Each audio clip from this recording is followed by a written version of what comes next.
Hello, Hugh Turbervill here, editor of the Cricketer magazine, and I have a very special guest today for my Hugh Meets series, Mr. Graham Gooch, my hero, and he is up playing golf, aren't you, Graham? Well, I'll attempt to play golf, yeah. So you're up in the up north, aren't you? I'm up at near Crewe, Wychwood Park Golf and sort of hotel. I'm playing in a golf competition organised by Johnny Morris, ex-Durham, Derbyshire and Nottinghamshire player who I gave a debut to for England in 1990 against India. He's organised this golf day, the county championship of golf. So he's done brilliantly, raising money for the Professional Cricketers Trust. He's got 18 teams, each of the first-class counties in cricket. And he's got a player from each of those counties playing for each team. So it's fantastic. Cool. Nickname Animal, of course, after Johnny Morris, Animal Magic. And the lesser famous of the two Tiger Moth pilots, of course. Yes, well, I'm sure he would not want to be referred to as that, but I'm afraid that's going to be with him for the rest of his life. He's a good guy, Johnny. I had quite a bit to do with him when I finished playing because he was playing for Durham, and I went up to coach with Durham part-time when I finished playing in 97 and spent 4 years up there. Yeah, it was David Gow's co-pilot. He owns a wine bar now, doesn't he? I'm not sure. I've got a feeling his son might run his wine bars, but he's involved in charity things. I know he does a golf competition in Portugal, and he's done that for years with footballers and cricketers. I mean, I see him occasionally, but he's a quite proactive sort of ex-player. Yeah. What do you play off, Graham? Today I'll be playing off 16, I think. So a shot a hole might be good for me. If I play well, they'll say I'm a bandit. But last time I played was a month ago with Ian Botham and a guy called Matthew Southgate and John Embry. So I don't play regularly. So I'm not a every week golfer. Fair enough. So this summer we've got the West Indies, your old favourites, your old sort of sparring partners, and I was looking at reminding myself of the series you played in. Of course, you didn't play in the 84 one, but at home you played 1980, 88 and 91.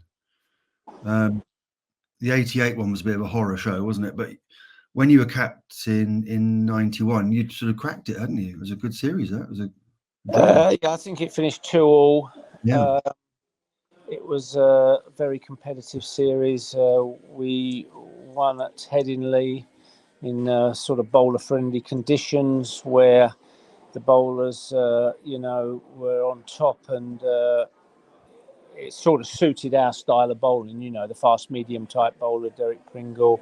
Neil Malinder, I think, made his debut in that game. We ended up, I think, winning the last. Did we win the last game at the Oval? I think we might have. Was that Phil Tufnell's greatest hour? Yeah, I mean, I remember him getting Viv Richards out. I think he got 6 or 7. Was it 6 for? I can't remember. 6 for 25. Yeah, and he had a real influence. So, we started off the year before in the Caribbean and acquitted ourselves well and ended up losing the series 2-1 after myself and Angus Fraser got injured. And there was 1 or 2 mishaps on the tour, obviously. But we won the first test match in Jamaica, and then we carried that on the following year, whereas years before we weren't very competitive against the West Indies, who were easily the best side in the world with all their class bowlers, class batsmen, who's who of talent in that era. And but we had a young side, people coming into the side. Your Alex Stewart, Jack Russell, Nasser Hussain, Graham Thorpe. Graham Thorpe made his debut in '93 actually. So we were starting to put something together. I was looking at that Oval Test match 1991. We said about Phil Tufnell getting 6, but he didn't do so well in the second innings. But David Lawrence got a 5, so that was probably Sid Lawrence's finest hour. Yeah, absolutely, and you know that got him on the tour to New Zealand, and he was a great asset to the team. And as we all know, sadly, in the Test match at Christchurch, was it Christchurch or Wellington? No, not Christchurch, Wellington. He had that horrendous knee injury, where his patella on his knee sort of basically split in half, and you know, that sort of put paid to him for that tour. And after that, really, which was such a shame because, you know, he'd been around in county cricket for a long time and done well, and he deserved his chance to play for his country. Definitely. And 88 was the summer of four and a half captains. Pringle was, I have Pringle as the sort of half captain, but Gatt, Embury, Cowdrey, and Gooch, wasn't it? That's right. Yep. It's a famous series where we did okay in the first match actually, and then Gatt had his off the field problems. I won't go into detail about that. It's well documented. John Embury came in, did 2 Test matches, and then I think we were going to Headingley, and it's a pretty fair chance that he wasn't going to play at Headingley, so called Chris Cowdrey up. And he did the 1 game, then I think he had a bit of an injury, so I sort of took over and then stayed as captain for the next 4 or 5 years, really. Well, no, there was a gap the next year. I got deposed, and then David Gower came back. So this was a sort of captaincy selection merry-go-round in that era. Yeah, Ted Dexter wanted Gower, didn't he? And Ted Dexter wanted Gatting, and then Aussie Wheatley didn't want him, so he got Gower, and then it was all sort of, it should have been you anyway. Anyway, yeah, quite. And then 1980 was Beefy was captain, wasn't he? Yeah, Ian was appointed captain in 1980, and of course his captaincy really coincided with playing the West Indies in, I think, 10 consecutive tests when they were probably at their strongest. Yeah, I mean, the only exception to that side, I would say, the 1980s, 81 West Indies side. I mean, if you added Malcolm Marshall in as one of the 4 bowlers, they had Roberts, who was the leader of the attack, Michael Holding, Joel Garner, Colin Croft. Actually, Colin Croft had a fantastic Test record. Didn't play as many tests as the other guys, but had a brilliant Test record. But Marshall, you know, came along. Well, I think he played in 1980 in England, but he wasn't the regular in the side then, like the other 4 generally were. Okay, and so what do you think of the current West Indies side? Do you follow it much, or I don't know really. I recognise a lot of the names now because they don't play quite as much Test cricket. I know they beat Australia at Brisbane recently, and that's not to be sniffed at. So they still have talent, but most of their cricketers, as we know, they're experienced cricketers. They play trade in the franchise game around the world and have success. So a lot of the names I'm not familiar with. But you know, they're still in there with Test cricket, and they've still got talent. And I think I don't have the record that they've got against England recently, but they've done quite well in recent series against England, haven't they? Yeah, they have. England can't win over there at all, no. I mean, the pitches also in the West Indies has changed completely from when I played. The tours you mentioned, 86, 81, they were flattish batting wickets, you know, with a bit of pace in, and the ball went through, which suited their bowlers. In recent years, what I've seen in the West Indies, the pitches have become lower and slower, more conducive to spin bowling, if anything, and quite difficult to score. So I'd have to say not particularly good wickets for a balanced game of Test cricket. But you know, they've prospered and England haven't. And England still going under Bazball, you know, McCullum, Stokes. I mean, results haven't been quite so good over the last 12 months, but they were amazing in the first year or so. You a fan of Bazball?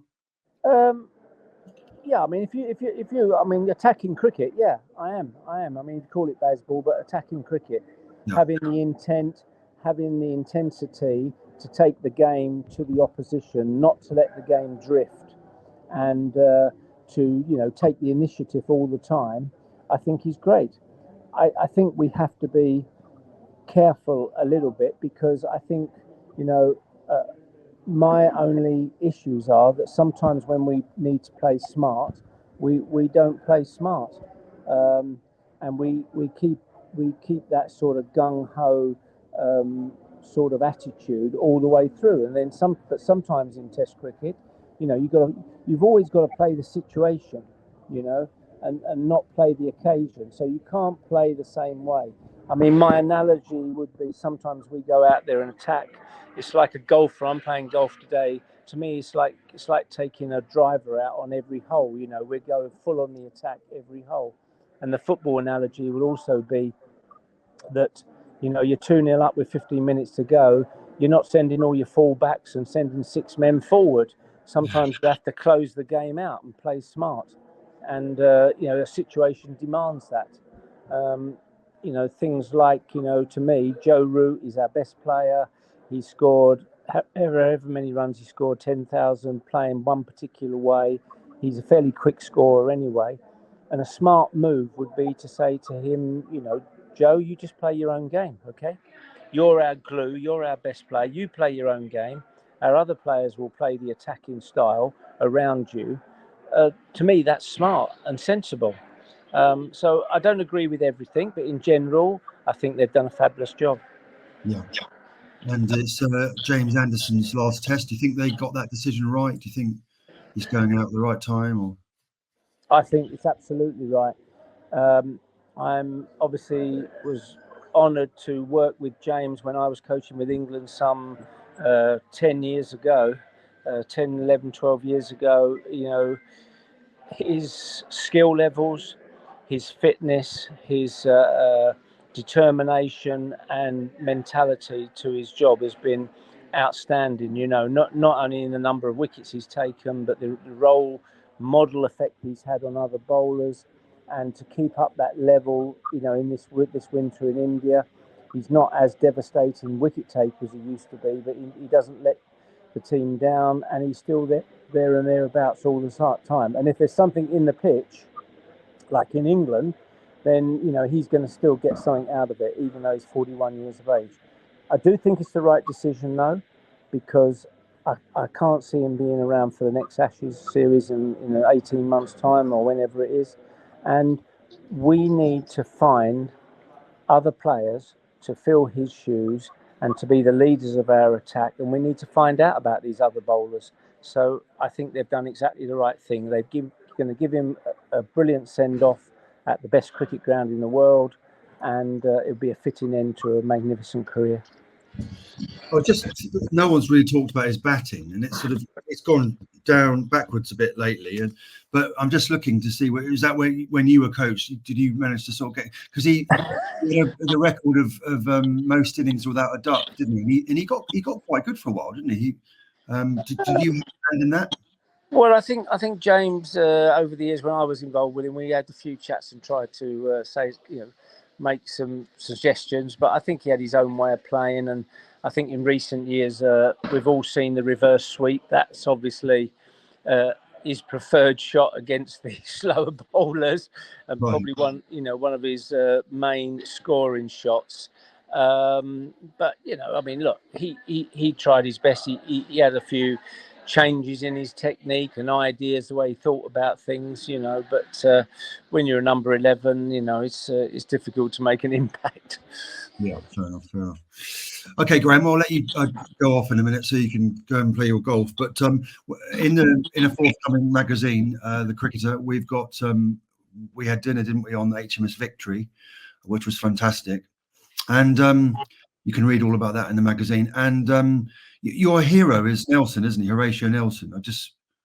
One of your heroes. Yeah, I have an affection for Nelson and what he did for our country, how he led, and it goes back to, I think, being a leader with flair, getting, I can associate that as being captain of my country. I mean, it's nowhere in the same league as what he led our navy against the French and the Spanish. But as a leader, you have to get the people behind you. They have to believe in you, and he got that. And he obviously had a fierce patriotism for his country. So that's my association, really.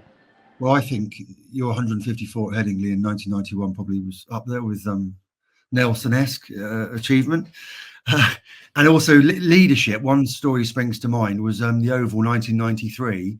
You were no longer captain, but when Mr. Atherton was out of the room, you rallied the troops, didn't you, and got everybody fighting for the cause. And Athers celebrated his maiden Test victory as skipper, didn't he? So, yeah, leadership is important. Look, in a cricket side, you got your leader who sets the tone. He sets like Ben Stokes is doing. He's setting the agenda. He's making the first move, leading from the front. But you need other people to step up and step in and also act as leaders as well, and get the person sitting next to you, going and playing, the best game they can. So we're all in it together, and they were great times. And when people say, what's the greatest honour, what performance you remember for England and all that, I never say anything about that. It's just being asked to captain your country is the greatest honour can be bestowed upon you. Definitely, Graham. Thanks very much indeed for joining me this morning, and good luck with the golf. Thank you, and always good to speak to you, Hugh. See you in Southwold, okay? I hope so.